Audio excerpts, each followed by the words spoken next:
Allora attenzione, c'è una squalifica in questa batteria appena conclusa. Atleta in corsia 4, Tommaso Zuin Hydros, è stato squalificato per falsa partenza.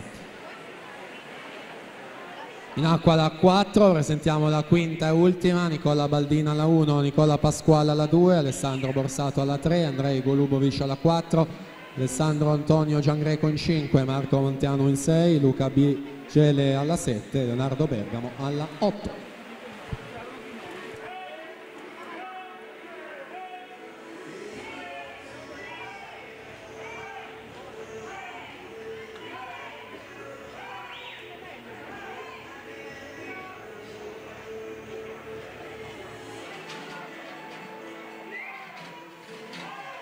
Allora comunichiamo che lo swim off per l'ultimo posto nella finale Centorana 2K6 tra Lorenzo Spadetto e Davide Bizzotto avverrà al termine di tutti i Centorana. Prima dei 200 stile libero ci sarà quello swim off.